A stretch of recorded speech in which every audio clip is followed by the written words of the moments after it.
everybody. Welcome to the show. We literally know why you're here. Welcome back. We know why you're here today. Oh my gosh. Every I'm so excited. middle-aged woman in our ecosphere smashed the download button today. We know that you're here for Melanie. We are too. Damn. Oh my gosh, I'm so excited. She's so fun. So before we bring her on, God, talk about like an absolutely viral sensation. I mean, it went from kind of like a brand new presence to like top of the food chain in like 4 minutes. Yeah, anyway, for real. We're getting ahead of ourselves. 24 hours, I think. And it just continued. Mm-hmm. Her like such special, unique, specific content is just like, it took on a life of its own. We're getting ahead of ourselves. She's going to be here in just a second. But we are kind of back in the saddle. Yes. Having, you guys never really know as podcast listeners because you just get your episode every week, come rain or shine. And some of those were recorded 6 weeks ago, Right. Or you don't know our life. We record whenever we can record, but you just get this steady drip of weekly podcasts. But we've been off for it feels like 6 months. It does feel like that. But I think in essence, it's really been more like 2/3 weeks. Maybe, yeah. It felt like a long time when I tried to apply lipstick this morning. That it had been a long time since I had done that. Amy comes into my house this morning before we start recording, per usual, and into my bathroom, and she dumps out her little makeup bag. And she's like, well, I haven't worn any of this in 3 weeks. Not one time. I'm like, oh, yeah. I'm like, well, when's the last time you wore makeup? She's like, when's the last time I recorded a podcast? So that's it. Yeah. I'm like, meanwhile, I literally have like glitter eyeshadow on my eyes. I like makeup. But all that to say. It's been a minute. It's been a minute because we were off for the whole week of Thanksgiving, which was, I know, a second ago, but that's where we're at in our calendar. And then before that, I was in Ireland and Scotland. You went on an incredible trip. And I did not even know your itinerary. Well, I didn't either.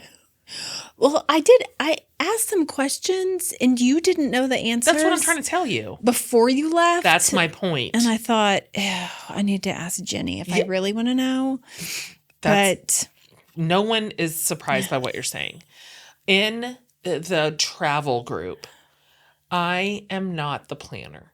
Well, no. I'm not that bitch. I am not the one who's like, I have to do this and I want to do this. I'm just happy to be somewhere. Right. So, you're not the planner, but you also don't even look at the itinerary. That's right. Because I was really excited about you going to Edinburgh. Yeah. And then you were like, well, actually, we're going to Ireland. Yeah, I had gotten it wrong. What? I had gotten it really wrong because we had a 10-day trip, and the first 2 days were in Dublin. Right. So we spent 2 days in Ireland and 8 days in Edinburgh, and I am an absolute convert to Scotland. Yes, I'm not joking, and I have traveled the world. Like in fits and starts for the last 20 years. Yes. Just here and there and yon. I am going to put Scotland. I'm going to put it in my top 3. Yeah, same. I am. It is in the top 3. I loved it. I was only in Edinburgh for an afternoon. I was outside of Glasgow most of the time. Then we drove up to Skye. But I want to hear about the Highlands. Look, and I didn't know what to expect. You saw. So you didn't even know you were going there, I don't think. Well, yeah, it's a medium, right? Like, I knew we were going to be there. In the area. I put exactly one request on the 10-day itinerary, and it was to make one of those purses. Do you even know what I'm saying? Only because I saw it on your socials. Okay. I didn't know that existed. Okay. Well, you would have known it existed if you went into a single store in Edinburgh. Did you not? Oh, no. Oh, okay. Because those purses are in every single store in the city. Oh. That's their deal. It's their signature move. So I was just that. I found it because I got Instagram influence because, once the internet knows you're going somewhere, it starts feeding you shit. Yes. So I got that like, here, you can make your own sort of Scotland specific plaid tartan purse. And I'm like, I want that. And so I put that, we did that. That was my contribution, which was just nothing. It was zero. My contribution was zero. But we took 3 days. And so this was Megan and Jordan's 40th birthday trip. So Megan was in charge. Oh, okay. So she planned everything, and it was kind of bent around what they wanted to see and do, which is all awesome. So she planned, we took a 3-day like private tour from Edinburgh all the way west to Isle of Skye. Oh my gosh. So we had like a Sprinter van. Yeah. And it was 12 of us. And with our best tour guide ever, Fraser, wore his kilt. Adorable. In his early 30s. He comes from a performance background, theater. So he's perfect for tour guiding. Yeah. And this kid, he has all these incredible playlists. Some of them are like American, but also all this Broadway music. And then all this Irish and Scottish music, which he radicalized me for. And every single song, I do not care the genre, 90s country, Broadway show tunes, Irish jigs. He knew every word start to finish and sang every song with his full chest. No. So cute. While driving. The whole time. And no self-consciousness at all. He's going to sing that song at the top of his lungs. It was so cute. And of course, he knew everything about everything. So I love history. I could not get enough. I wasn't ready for the Highlands. I didn't know. My thought of Scotland was Edinburgh. Old world, castles, stunning. And I got all that. I did not know about the mountains and what all the lochs looked like and the snow. Yeah. And it was just so beautiful. It was just so beautiful. I can't believe it really looks like that. I can't either. When we finally made it out like toward and to Isle of Skye, I was like, well, what are we supposed to do? Now that we know this is here. I know. What are we supposed to do? It was so... Also, and I would say this applies to both Ireland and Scotland. This is my experience in both places. It's so easy to be there. The people are so warm, inviting. It's so communal. Like, all of a sudden, there's all these extra people at the table buying around and being like, we're going to come visit you. And I think they will. They probably will. I actually think they will.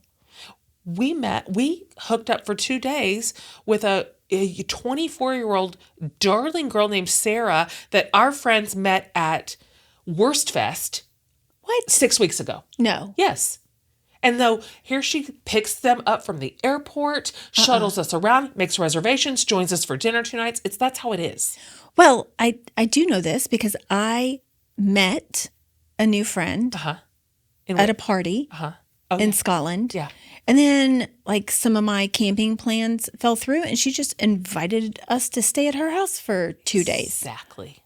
Perfect example. Yeah. She didn't even know your last name. Just warm and open and easy. Warm, open, easy, and fun. Mm-hmm. Like the culture is fun. It's very like pub culture. Yes. I mean, obviously. But when we were in Dublin, we went to a like kind of historic pub. Damn it. What is the name of it? I'll find it. And it's like so old, like low ceilings. You can literally see decades of wear and tear. Mm-hmm. But, there's like live music. They come and they do the playing with the old men. Right. And everybody knows every word. And there's little dances. And I'm just like, this is the best. This is the best of everything. When I guess you posted some pictures from the Highlands, and every single time I am back there, like I can feel myself sitting by a little stream, like we stopped and my kid got out to take pictures. Like he, tromped off. And this other kid from the hostel was with us because I was giving him a ride. Sure. And so we just like sat down by this like ancient stone bridge, like next to a stream, like took our shoes off, sat on a little rock in the stream with the mountains all around us. And like, to this kid who doesn't know me, I just kept saying, we are so lucky. That's how I felt too. Look at this. Look where we are. I know. My brain kept trying to like blink a picture to imprint it forever. Like, don't forget that you were looking at this right this second. Well, you won't, because then when I saw your pictures from probably a completely different area, but still like it's that same feel, I was right back there. Made me so happy. I know. It did me too. And I will 100% return. Yeah. And also, some of the local folks were like making fun of us for coming on vacation in November. They're like, Edinburgh in November? I'm like, no, I like this. The cold, like coats and scarves, the snow. A fire. I can imagine that it's beautiful in the spring and summer. Oh my God. I mean, when we went to the Highlands, it was all snow. Oh my gosh. And it was just stunning. And for me, that's special and fun because we don't get any of that here. Yeah. But one last adorable thing, and I'll make this short. But Fraser had all his stories like down pat. Like he knows when to start them. He's got these like punchlines that happen right when you round a curve. No. Like he's like a brilliant performer, truly. Anyway, we get to this, we're in this one little town out of Isle of Skye, or near it. And he starts telling us this legend. Like he's telling us a legend, an old story. And it involves fairies and magic and, it's Scotland. And we're outside on this like old ancient bridge and the little river is down below us rushing. It's cold. He's in his kilt on the stones, like commanding this like performance. And so we're all listening to this story and it involves, warring clans and the beautiful young daughter from one and the handsome strapping. It's this whole situation. Anyway, the lore says that, they put their faces down into this water with the magic powers and it alters their story. And so I didn't even see it coming. And the next thing I know, he's like, who's putting their face in the river? And I mean, I'm telling you, it is 20 degrees outside. It's 20 degrees. We are wrapped so tight. And he like rips his shirt off and goes down to the bridge. And you've got to put it in for 7 seconds per the story. And then he pops up. And then, of course, I'm like, oh my God, all the men. No. They rip their shirts off. Oh my God. I know. They rip their shirts off. They get down like in a plank position and dunk their head in this icy cold river. And we're all counting and they come up and whoa! And everybody around us is cheering. What? I know. Listen, So those tour guides, I know we're supposed to wrap it up. Yes. But my sister-in-law went on vacation with her extended family, fell in love with the tour guide in Austria and got married. Wait a minute. How is it that I do not know that detail? Yes. This is for a story for another time. But yes, those tour guides, man. I get it. Yeah. Will you just say that whole sentence one more time? Because say the whole thing again. She went on vacation with her extended family. Yeah. We didn't go. It's like parents, aunts and uncles, grandmother. Okay. The tour guide on their bus in Austria, like they were with him for a week. And she came home to the States and they started talking. And then she moved to London. Then they ended up back here and got married. I get it. I know. He was just so knowledgeable about Austria. How can you resist it?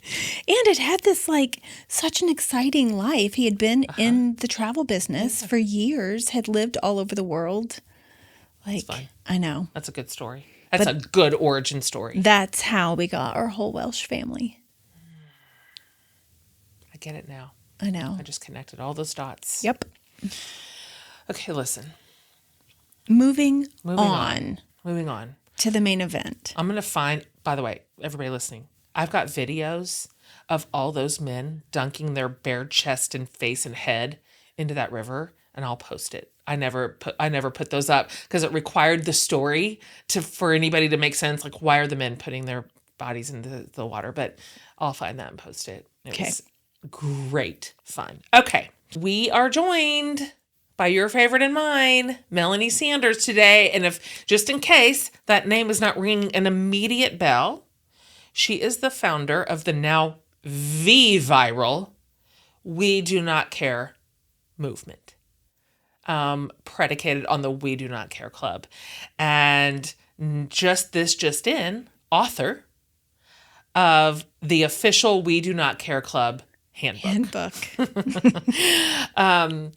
So if you don't know what we're talking about, last summer or so, Melani just pops on. Well, we'll talk to her about this. So you'll hear about the origin story, but she just sort of does this random to camera, unpolished, like ordinary video post about the shit we don't care about anymore in perimenopause and menopause. And the way this caught traction. Oh my God. Everybody I know within 1 week was talking about it. Yes. Everybody I know. Every woman near our age, the famous people, our normal friends.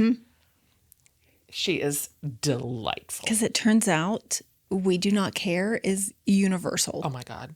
She's singing our song. Yeah. She is singing our song. She's our president. And so, I mean, we knew immediately we would love to have her on the show. So you're going to love her. You are going to love this conversation.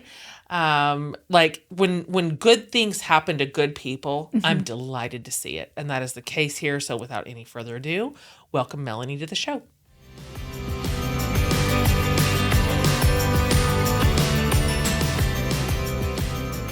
First of all, we love you. Let's start there.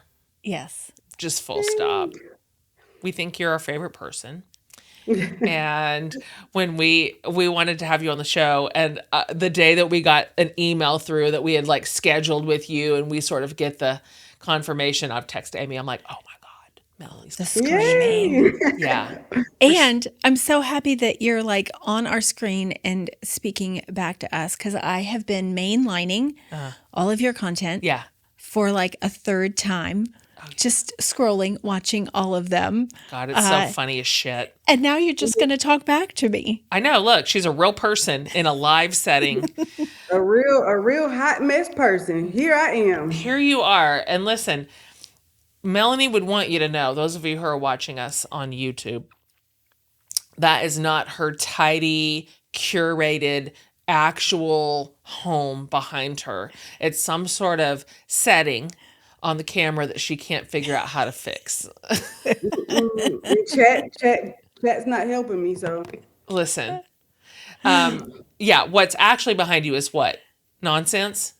It's just nonsense, but I like it. It is what it is these days. It is what it is. I mean, that's the whole ethos of the movement. So before we get into it, I wonder if you could talk to us a little bit about kind of your life and your people and your family and where you're at and what kind of your deal is. Because for most of us, we met you 6 months ago or whatever, but you had a whole life that didn't just start 6 months ago. And so can you sort of give us the on-ramp to Melani prior to the We Do Not Care Club? Absolutely. So I am Melani, and I was a content creator before the movement started, which the movement started on May 13th. Yeah. I will have this disclaimer. I have brain fog, and if I start talking about something that has nothing to do with what we're talking, just go with it. Ma'am. I'll bring it back. You just described our entire lives. So, yes, I'm 51 and Amy is 53. 4? All we have is brain fog. I don't even that's know all how that's old left. Yeah. That's it. I have a Yeah. few marbles. So we're going to work with what we Yeah. have. Yeah. And, Yeah. my followers know I'm Mm-hmm. just a hot mess, Mm-hmm. and it's okay. But I've been in content creator for years, Yeah. 4 to 5, almost 5 years now. I have 3 sons and a husband of will be 20 years in Yeah. February. And then I have a boy, old dog, boy dog. So I'm Yeah. surrounded by Yeah, men. you are. Yeah, and yep, that's my deal. I've always wanted to strengthen, inspire, and encourage the everyday woman. Mm. And what I realized was that the relatability and the vulnerability, that's what we want. Sure. Social media is so perfect. Let's just show vagina. It's it's okay. We've had enough. Yeah, Yeah. it's just Yeah. it's enough, and there is a place for it. I love the aesthetics and all of that, Uh-huh. but I'm not aesthetic at all. Listen, So, one time, I, me and my business team, we had a meeting, like a virtual meeting with somebody at Instagram, like in the mechanisms of Instagram, who were like going mhm, to try to teach us about how to use Instagram better for the business and the brand or whatever. And so we all get on this, Zoom call or whatever. And this mhm, girl's like, "All right, Jen, I've spent like a day kind of going through your Instagram account, scrolling back." And she's like, "So I think I'm right in saying that your deal is sort of a non-aesthetic." And I'm like, "Yes, that is yes, my that deal. sounds I don't even good. know I what an love it. aesthetic is." So Yes, you are correct. It is whatever bad lighting I had at that exact moment and whatever mess the hair was in and yesterday's makeup. Correct. yes, Yes. absolutely, absolutely. Yeah, so definitely through my feeds, through all of my socials, it's just a hot mess, and I'm okay with Yeah. that. I think that once I did that video on May 13th, it struck a nerve. Let's talk about You that. know, Let's talk about that. yeah. Let's go to May 13th. Because you're no Hmm. stranger to making content into your phone, but that day was different. Can you walk us through it? Yeah. So first, I would say now I did have a hysterectomy last September. So September of 2024, I had a hysterectomy, had fibroids. Mm, So removed those fibroids. Did not know anything about mm, perimenopause. At the time, I was 44, 45 now. yeah. Didn't know a thing about perimenopause.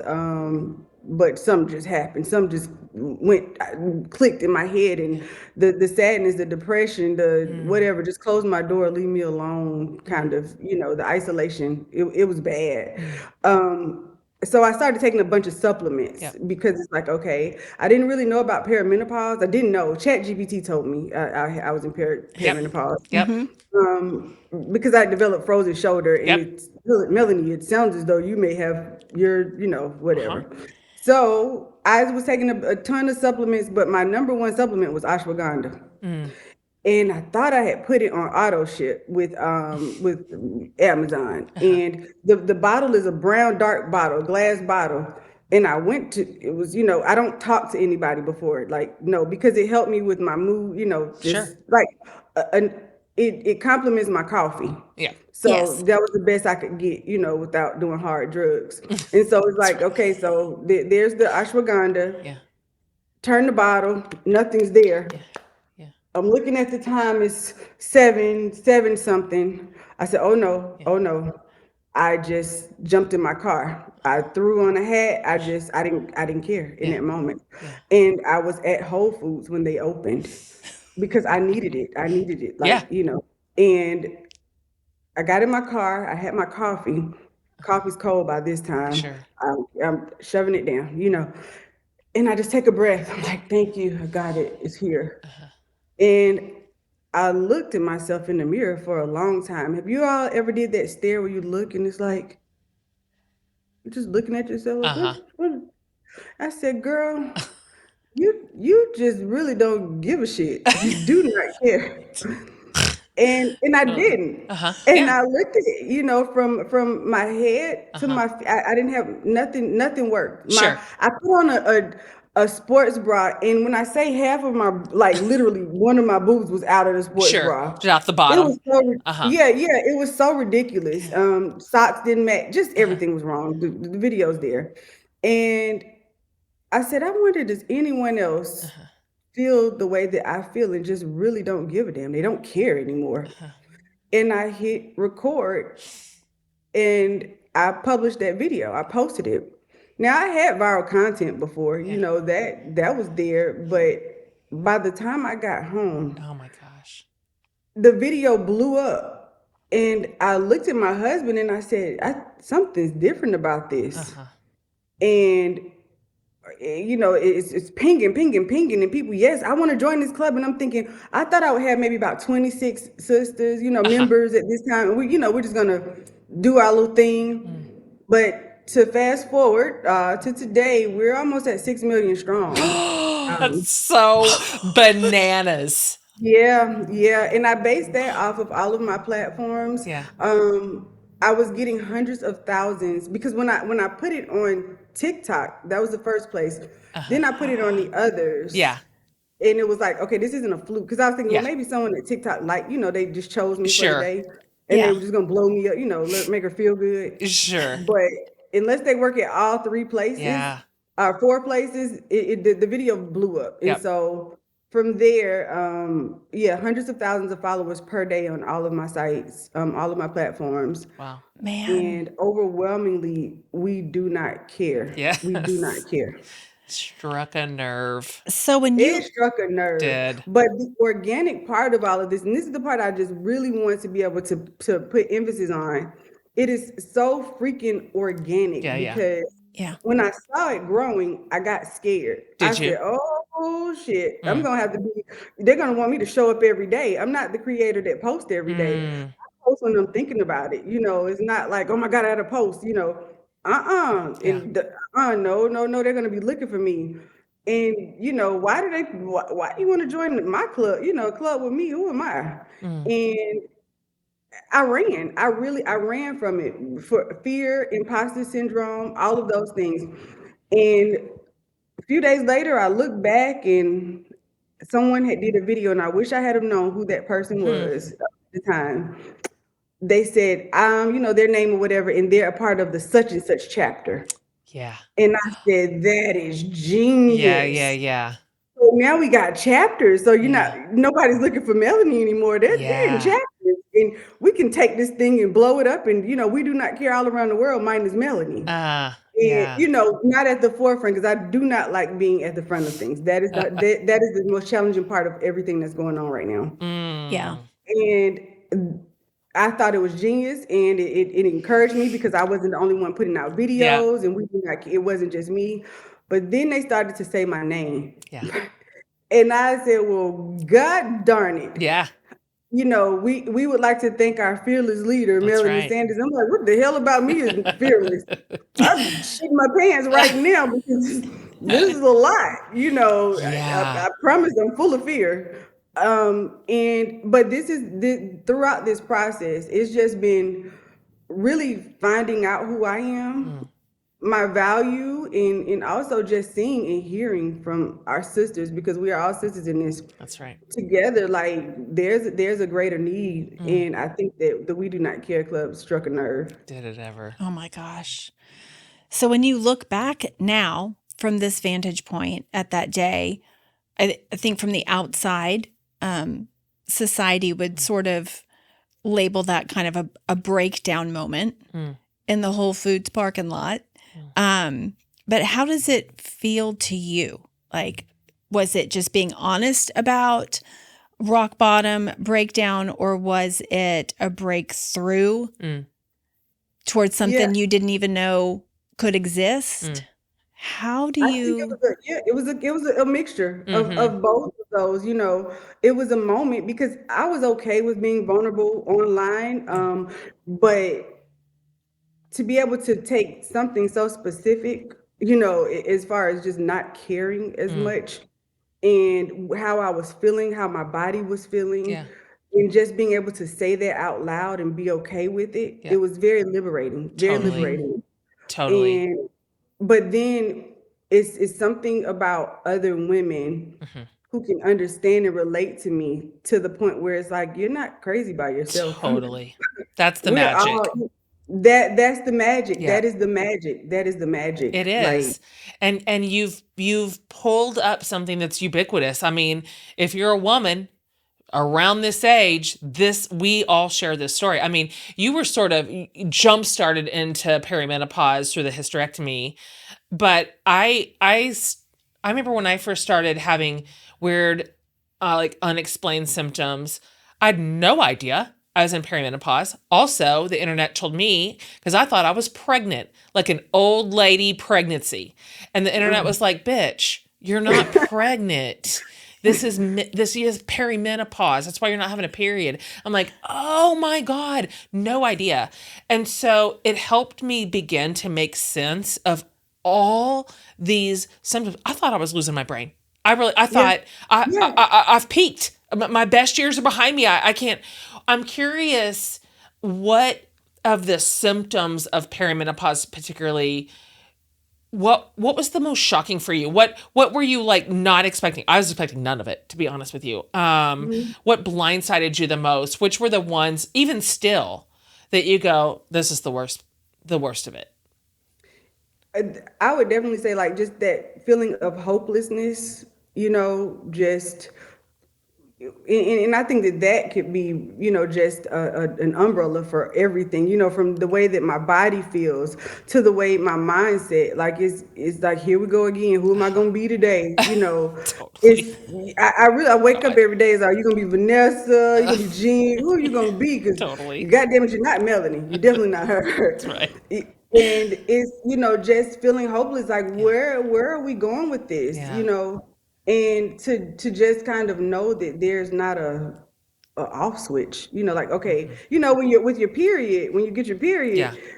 Okay, a week before, why did I just, slam the door? That's right. Okay, from a period. And then once it goes off, we have a good week and a half where we can, laugh and Sure. and engage with everyone. But we could kind of recognize it. But with perimenopause, menopause, and beyond, it's every day. It is. If I throw a shoe, I'm sorry. I did what I did. I did what I did. Yeah, lock me up. Okay. Also, with 3. How old are your boys? I have a 24-year-old, an 18-year-old, and a 16-year-old. So I got one more. Yeah. And I'm ready to enter where you are. Well, not now, because if my boys are watching, but the grandbaby, the grandma stage. Oh, it's like, I understand now why people are like, if only you could kind of skip parenting and just go straight to grandparenting. I'm like, I know what you're saying. Yes. Yeah. I look at my 16-year-old and he's like, Mom, what's for dinner? And he's like, shit, I was going to ask you. Like, baby, I'm in perimenopause. I'm just trying to keep it together. Totally.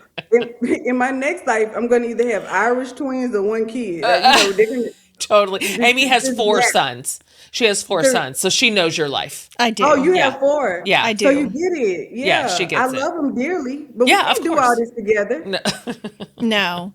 They, most nights, I would say our dinner is called Fend for Yourself. That's right. Yes. Good luck. Go with God, sons. They can cook.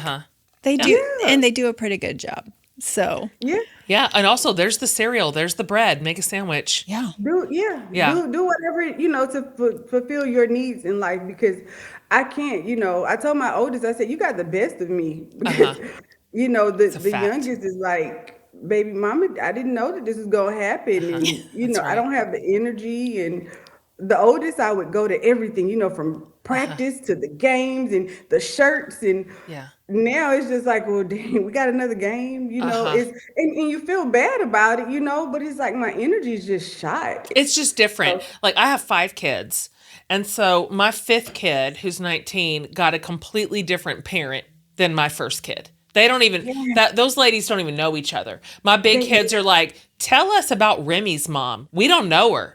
We don't know this lady. I'm like, I know, man. She's the last one at home. She'll be like, what's for dinner? And I was like, I was thinking candy. I was thinking some candy, maybe some wine. Like, I don't know what you're gonna have, but and that's a good combination. That sounds, I might do that tonight. It's not bad at all. And also, I don't know where she is half the time. The kids are like, what happened to all those rules that we had to live by? What happened to I'm like, I'm tired is what happened. That's what happened. Yes. Y'all wore me out, and I'm tired now. And so she's alive. She's made it this far to date. And that's true. Amy, how old are your kids? Oh gosh, we just had a round of birthdays. So 17, 18, 21, 23. Yeah. She's in it. So kind of right where you are. Yeah, but you went through kind of everything they were, let me see, 17, 20, 18, 19, 21, 22. Yeah. Okay, so what, 5.5, 6 years apart? So Yeah. Yeah. 4 and 6 years. That's a lot of male energy y'all have in your homes. And the husband. And the husbands. Yeah. Yeah. And for me, the boy dog. And the boy dog. It's a lot. It's fun. Now it's fun. Yeah. It was hard. When they're little. Oh my gosh, it was hard, but it was. So now would you all do the little ones or the grown ones? Like which part of parenting? Oh, grown. I like them grown. Okay. Yeah. Do you prefer them little? No, and I'm so glad you guys said that because I felt like I was being a bad mom. But it's like I'm okay with the kids growing up and getting out and living their life. 100%. But also, I'm a completely different parent now than I was then. When they were 4. Had I cared a little less when they were little, I probably could have enjoyed it more. Yes. Instead of just being so like tight around all the things, the systems and whatever. Yeah, super rigid to keep everyone safe and the wheels on and, get to all the places. So there wasn't enough room really for me to enjoy it at the time. And now I care a little less. Well, it's real fun because they grow up and they move out. Yeah, live your life. Go on. It's fun to watch. Like, it's fun to watch them become, and like they pay their cell phone bill. And I'm like, I like this. I've done my time. I was never going to be that mom who cried her eyes out when the kids like went to college or moved out or got their own apartment. I think I love it. I like big kids. I think teenagers are funny. I mean, they drive you crazy, but they're funny and interesting, and young adults are even better. And as you mentioned, they give you grandbabies eventually. And that's the part that I think I'll probably be a better parent with a grandparent. Yeah. Yeah, for sure. Yeah, that 16-year-old is with social media and trying to keep them off the phones and check this and check that. It's just like, listen, I've done all that I can do. Don't screw this up. God, it's so don't screw it because we couldn't do phones upstairs when my oldest was younger. No cell phone. And now I don't know. Yeah, same. We had those same rules. Same. And now sometimes, like, if I get up in the middle of the night and I see, the light on in one of the bedrooms. You just pretend like you didn't see it? I'm just like, well, he's going to be tired tomorrow. Yeah. Yeah. It's going to be his problem tomorrow. I guess hope he's not watching, like, some horrible video. But, what do you do? Well, it depends. No porn. Just don't stop that porn. Don't do stuff. Don't just, Right. Yeah. I just be on your weird anime TikTok, like, rabbit holes. Please. Yes, like, please. Just do your little nerdery shit on the phone. Yeah. Playing a video game. Or playing a video game. I used to care a lot about that. Oh, yeah. I did too. The screen time. And you'll see in the book is this, I have a whole, oh my God, I was that mom. Yeah. You couldn't tell me I wasn't. Yeah. But it's the good thing is I do have, some proof of it. So, when you talk to people around, like as I started to grow, people would come, like especially the moms and stuff from the schools, because I was always super involved. Yeah. They're like, Melanie, you deserve this. You're the person for for this movement and all the things you've done. And it's like, there's proof that I promise I was a good mom at some point. You have witnesses. Yep. I have witnesses. I do. They saw you at those meetings. God, I swear to the Lord, when my kids were all younger, middle school and elementary, so they had to earn, screen bucks. Like I had such a system that they're earning screen bucks that they could then spend on a per minute capita. Jeez, where's that girl? That girl's long gone. She's long gone. I know. Yeah. No standards. Sometimes, depending on my mood, I can slip back into that rigidity a little bit. I tend to do it more to myself now. Yes. Because my kids just aren't home for me to like impose that on them. That's true. But my moods do make me sort of like backslide a little bit into that.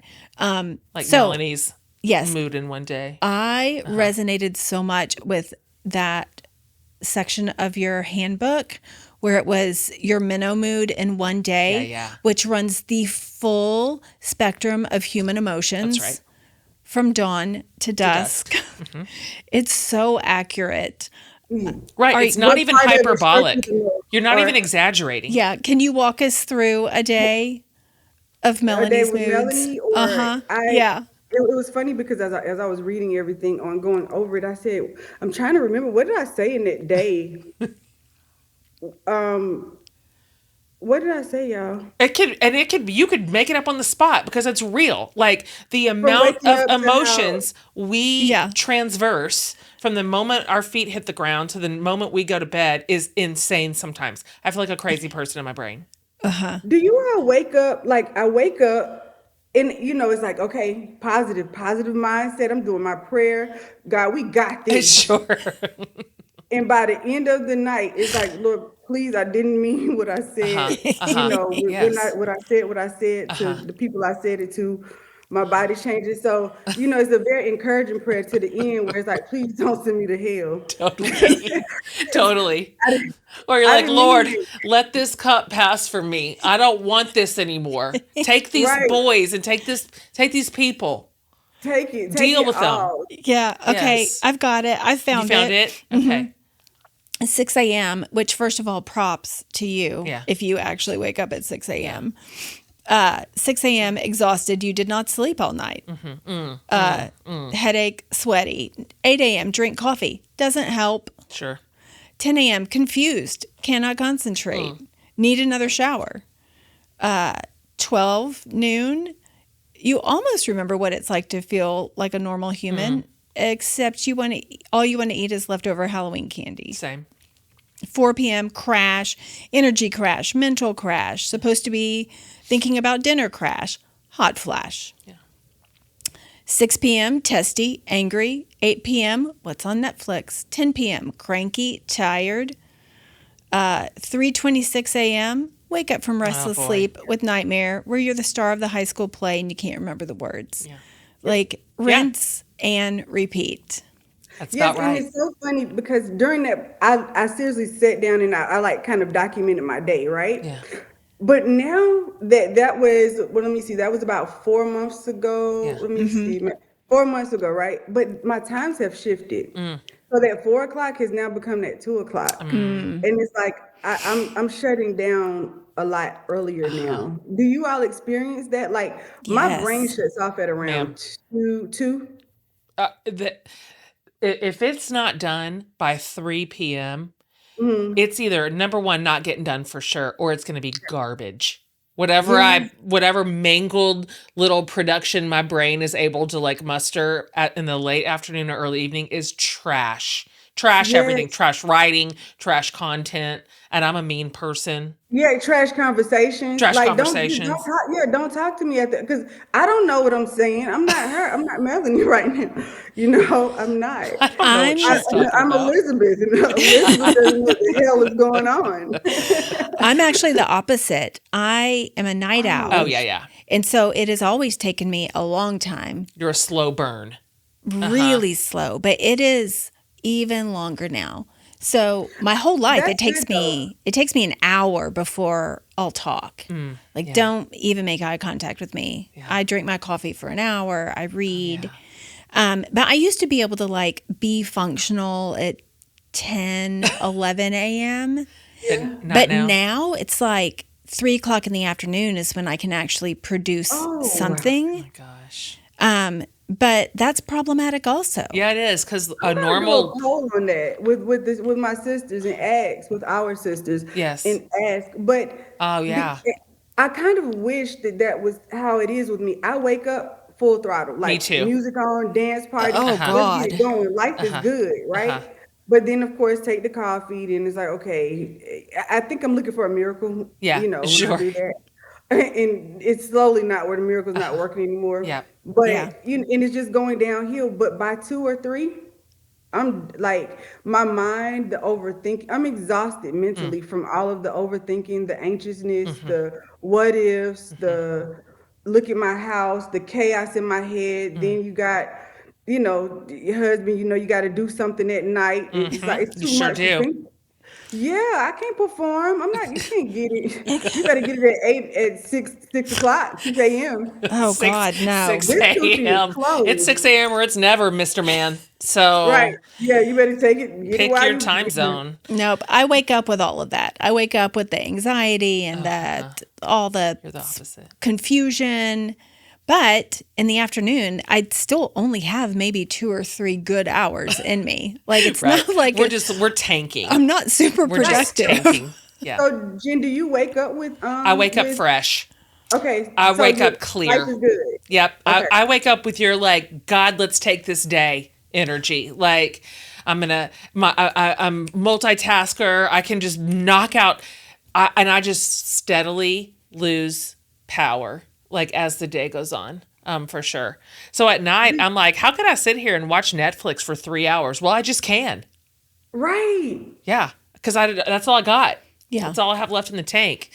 I want to ask you something, Melanie, because I would love to talk to you about how it has felt to write this book. You did not sit in that parking lot and think, in 4 months from now, I'm going to start writing a book about this, that I am just speaking to Karen. So this is a pretty big, that is different content creation, book writing, than making like, sticky, fun, viral videos. I'd love to hear how that came about and how it's felt to you. Because the writing process can be exciting and grueling.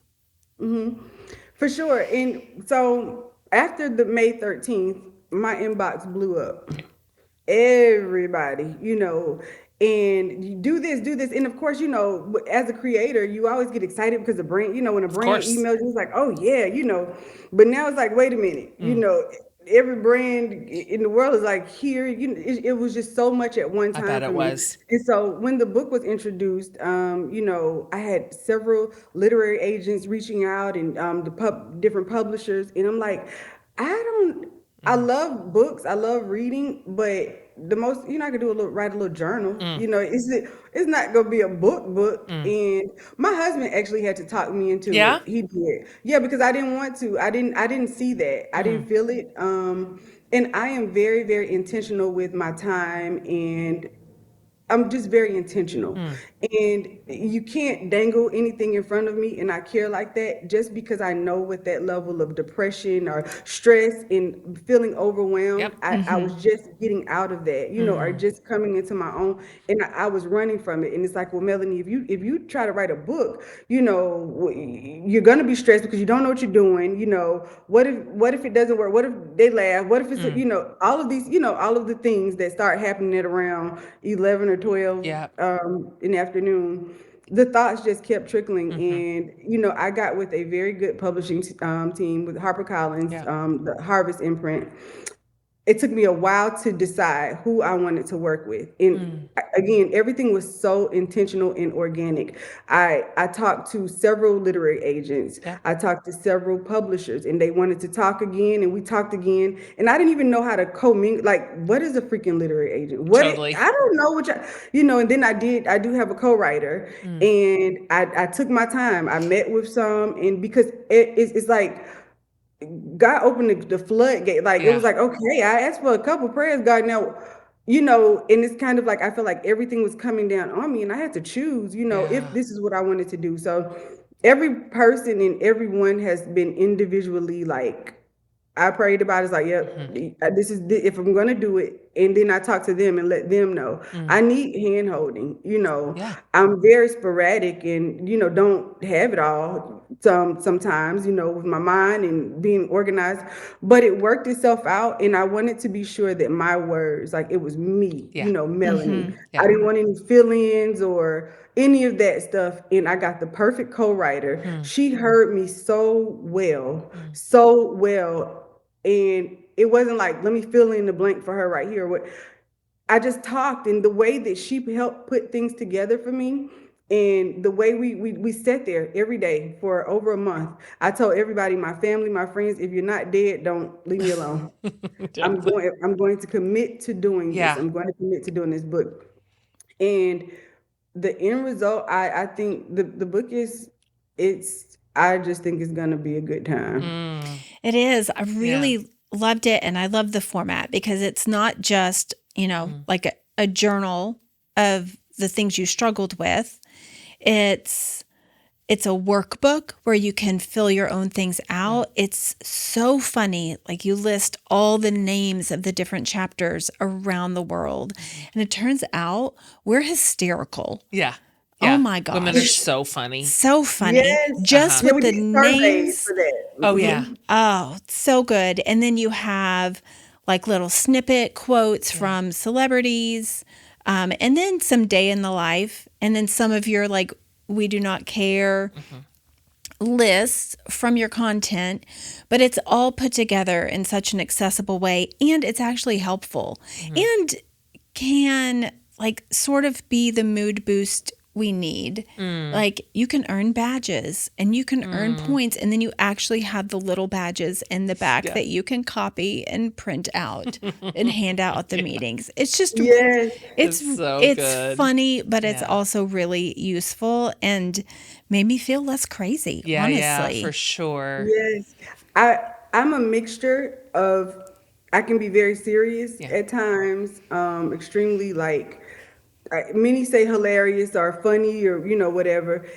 There's so much to Melanie. My handle across social media is just being Melanie, because when I started, they say you should niche down so that you can grow, and it's like I can't niche down because I'm too freaking much. I don't. You're gonna catch the humor with me, but you're also gonna know that things are in order. In certain areas, and so that's the way this book is. It's just like it is such a good hot mess where let's call all this shit out. Let's call it out. I'm losing my mind, but yes, all the things that go along with perimenopause and beyond. But then there's also, okay, let's put on our big girl panties now. Exactly. We can't lay here for too long, because then it becomes a complaint. We just go complain. It's like, no, we're still living, we're here.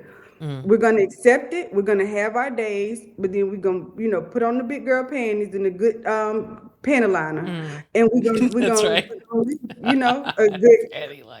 leak-proof panty liner. Sure. And we're going to live, and we got to go change it from time to time and be sure it's fresh. And that's how I really, really want this. There are several not imposters, but several groups out there that have started something along the lines of "we do not care," which is trademarked, by the way. It becomes like a complaint fest, and let's a bitch, like we can do that, but then we also have to talk about next level. That's right. Too. Yeah, that's right. I'm not going to, but this is I want this, And it's, I think that's okay. It's perfect, because that's how real life is. Because we can laugh and commiserate, but also we have so much shit to do. We're in that season of life that it's still highly demanding. And that kind of brings me to my next question for you, because, this is a dream to have this level of kind of attention and success and growth in such a short amount of time. I mean, for any content creator, whatever your genre is a real dream, but also this is a lot in a short amount of time. It's a lot of attention. To some degree, we're not necessarily built for 6 million people to be paying attention to us. That's a lot of eyes. That is a lot of focus. And then it comes per year, and I know exactly what you're talking about. I knew for a fact that your inbox filled up overnight. And probably still does. And the opportunity, come do this, come here, be here, try this, promote this, I'll make you a star, is a lot to manage. And so I'm curious what practices or boundaries or even like advisors, I don't really know what your structure is. What have you put into place in your life so you do not capsize just from this volume of attention and even opportunity? Yeah, I think that is one of the tougher things, because I'm not big on attention. I'm not big on all eyes being on me. I'm typically the mom that will set things up and make it beautiful and then sit at the back of the room where you'll never know that it's me. And So I always say, like, I want to be able to open the door for my sisters and hold a pocketbook while they go out there and do it. I see. That is, but I fought that for a little while. And it's like, Melanie, that's not the situation. That's like right. They want you, or they see you. And that's been an inward battle for myself, just trying to be okay with this, where we are in all of it. But Yep. being intentional. I've always been, not always, but I will say, especially with my kids, I've always had a certain boundary that I will never ever, nothing could change that for me. And now I have to be extremely firm on those boundaries of, who's around or what opportunities. I've turned down a crap load of opportunities. I walked away from, I signed with an agency, and I thought about it. That was the toughest day. I signed, and I was very excited because this is like the biggest, like, hey, these people can really put you on. Yeah. Of course. And I signed, and my husband had taken our son to basketball practice, and I sat there and I prayed, I cried, and I said, I don't want this yet. Didn't feel good. It didn't feel good to me, but it was like, all of, whatever you want, Melanie, we can get that done for you. And it's like, well, I don't know what the hell I want. Yeah. But the opportunity was coming. So I cried a lot, but I sent them something, and I said, maybe, I pray that this is not the last time, but it's just not the door that I need to walk through right now. And and I retracted that contract. So that was my defining moment. And I don't settle. I will not settle. And I'll wait. I just started selling merch. Merch was it's highly requested. Yeah.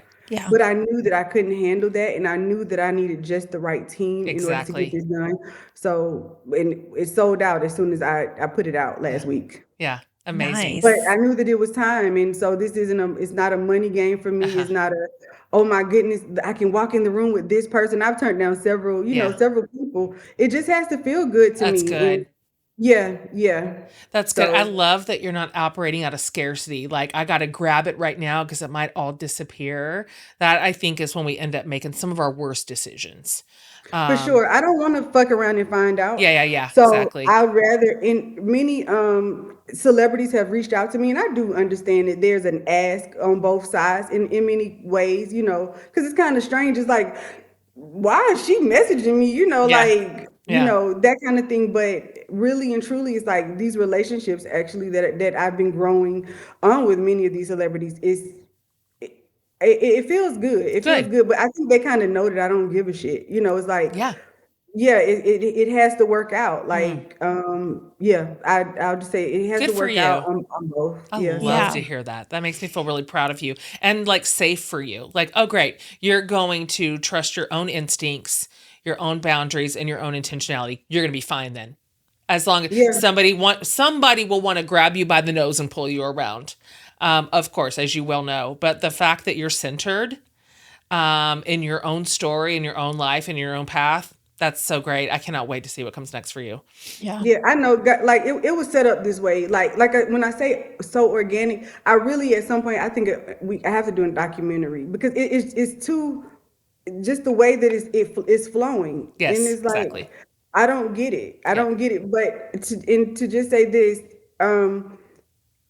When I thought that I would, with growing such a huge following, and thinking that I had to show up, what really has worked for me is just being extremely vulnerable in saying and talking out loud and sharing with my sisters. This is so new to me, and I'm still a mom, I'm still a wife, I'm in perimenopause, and I do love it. I do love that the message is getting out, and I'm able to add humor and, love and whatever to value to lives. But I'm gonna do it how I feel I can, and when they accept me and love me, like, it's I don't know, it's something unreal. It's something so unreal.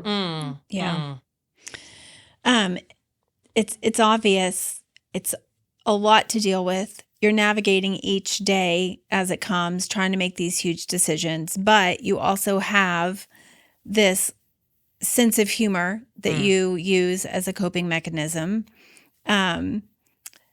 that sort of helps you get through the day, helps us get through all the hard decisions we're making. What is a moment in the book when you were writing it that made you laugh the hardest? Like looking back at the ridiculousness. The drawing, there's an opportunity for my sister's reading the book to draw, but do you see where we have the landing strip, how the landing strip? Oh my gosh, yes. And the beginning of the book is dedicated to the asshole who told me I had a computer box booty. And yeah, for several years, I can't even remember who that person was, but once he told me that, I didn't tuck my shirt in for a long time, so I wish I could find the asshole and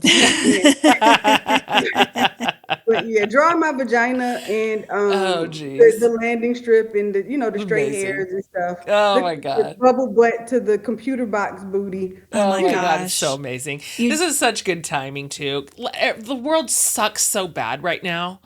It's just so shitty out there. And so finding a cozy female community where we can laugh and be absurd and tell the truth, it just feels timely right now. I don't think it's too earnest to say that humor can be real healing. We need it. Yeah. The second we lose our ability to laugh, we are in real trouble. I know, seriously. And those stick drawings, carried me through an entire 24 hours. I laughed so hard when I was drawing it. I just laughed. Oh my God. You have 0 sense. Everybody, just no chill. Everybody will just have to get the handbook. But if you can imagine a stick figure lady, with her arms out, and then the underarms are one half circle. Sure. And then the boobs are other half circles, but way down low. Yeah. Oh my gosh. It's so funny. So hilarious. It definitely is. And Jen, to your point too, the beauty in this also is there's no boundary, as it relates to race, to to whatever your financial situation, whatever pocketbook you carry in this week, whatever car you driving, whatever religion you are, everybody is included. Everybody. Right. And that means so freaking much to me. Me too. Everybody. Me too. Yeah. So I want to wrap it up here with just one more question. Mm-hmm. All those amazing people that you just described across genre, across region, across race, across socioeconomic, everybody's in the boat. And that community is huge now. And so you are sitting in this really wonderful driver's seat where you're getting to start collecting their stories, their experiences, what's moving and encouraging them. And you're getting to be this repository for all these amazing female stories. And so you end your book with the encouragement to go get it. Go get it. And so what are you hoping as we wrap it up here that women will go get? Both being a part of this amazing online community, then being a part of your reader community, which is coming in hot. What's your hope for these women? For my sisters to be able to look at me and just a regular smuggler girl who just decided to press record and to know that I am enough just the way that I am. And for every sister to understand and recognize that within themselves, that they are enough. And together in this sisterhood, you are not alone. That's good. You're not alone. We're in this thing together. The saying is, if our sister has dry coochie, then we all have dry coochie. That's the saying. I've heard it a million times. And that's that. So that's where we are. So. And also, I think from the outside, maybe our husbands and our kids, when we say we do not care, that scares them a little bit. But the truth is we care so much about the more important things. That's right. And we care so much about each other that we just don't have time We don't care about the dumb shit. The bullshit. We're reprioritizing. That's right. You know, the capacity level has changed, but we're also, the things that used to be priority to us, we can no longer, it's not that we don't want to. I want to have this argument with you, but baby, I can't remember. I'm trying to figure out if I took my magnesium. I can't do it. I forget. Yeah. I can't give that many shits about that. That's right. Or the dinner menu and making it, I can't do that right at this point. I would love it, and but that's not where I am, and I'm not going to fight that anymore. So that priority level, I'll make sure you eat, but it's not number 1 and number 2. It might be number 12. But shit, go in there and get you something to eat. Figure it out. Oh, I did, Melanie. I did write down some of my favorite things that I don't care about. Look, I have a spiral notebook and a highlighter. And a highlighter. That's her tools. That's her very fancy tools of her career. I'm not going to spit my highlighter lid. But I honestly wrote these down to remind myself. Pick a couple. We do not care if the tag says hand wash only. It is in the Lord's hands It now. sure is. It sure is. There are other things to care about. Hand wash. What are we doing? Oh my God. My favorite, I think, we do not care to bounce back. Especially when we landed with a thud the first time. That's it. Just leave us on the floor. Listen. Leave us be. Walk away. Walk away. Worry about yourself. Judge me. And finally, this is so critical just for family harmony. We do not care if we pulled into the driveway. Do not come to our car and knock on our window. Oh boy, that's so real. That's it. That is so real. That is so real. We just need to put all of these boundaries in place. Alert everyone. Oh my God. Have family meetings like you did with your family letter that people can read in your book. Oh my gosh. Melanie, one time with one of the books I was writing, I wrote like a funny essay, and in it, so my editor at the time was way younger than me, single, never been married, never had kids. And so I wrote this whole essay about how I was sitting in my car in the driveway eating crackers just for God knows how long.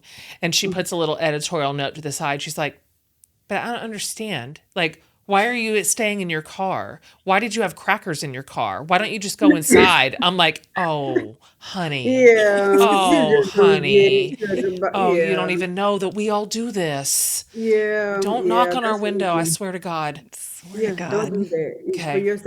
For your safety, don't do it. Right. Okay. This has definitely been great, y'all. Listen, we love you. We love you. I absolutely love this. The announcement just came. And it's out now. I have been the People's Magazine Creator of the Year. Melanie! Right before I came on with you guys, it was announced. So no, I see what everyone is. Creator of the Year. I have goosebumps.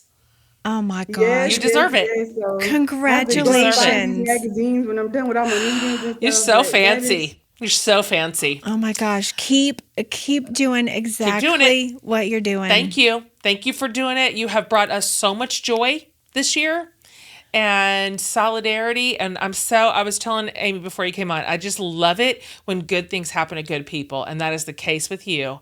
And so, you got your little crew of women and we're all behind you. We're with you. Yeah, beside me. We're beside you. We're shoulder to shoulder. Yep. Shoulder to shoulder. Yes. Thanks for being on the show today. Thank you so much. Thank you. Bye.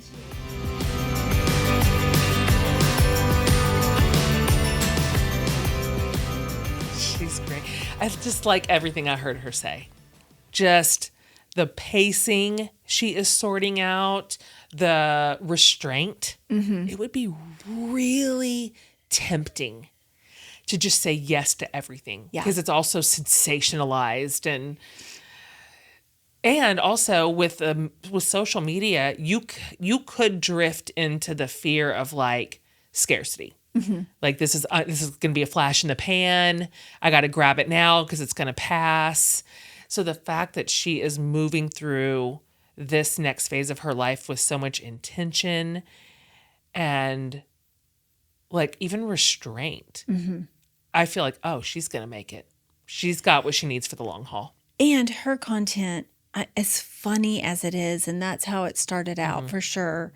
But it also, I think, has been so helpful to so many women. Like, we didn't even get into it because we didn't have time, but she went to a doctor. Like, everyone encouraged her to go to the doctor, and he wrote her off. Totally. And she came back to her community and said, I don't feel right about what happened at the doctor today. And all the feedback was, find another doctor. Totally. Don't give up. Keep going. Right. There's some real life stuff in here. Yes, for sure. It is, full bodied. It is. And just hearing her move through it all these opportunities and all this attention in a way that still feels very grounded, very thoughtful. I'm like, oh, this is great. She's going to keep enough gas in her tank for like a long distance career here, which I love. We all love, because what a delight is Melani Sanders. Yeah. What a delight. How fun. If you're like the one person in the universe that doesn't know yet about the We Do Not Care Club, geez.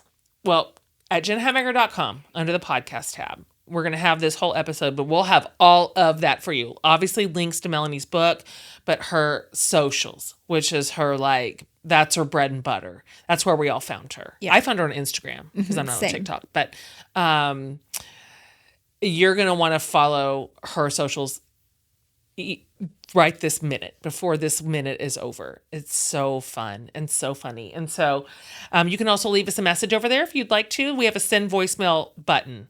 You can tell us anything you want about this episode, about Melani, about your own We Do Not Care movement inside your own like body and family. Anything at all. We love to hear from you, and we listen to every single message. So, all right, fun one today. Fun one. We love bringing you guests that not just we love, but we know you love too. So we knew today was going to be a big hit, and it sure was. Thanks for being here today, and we'll see you next week.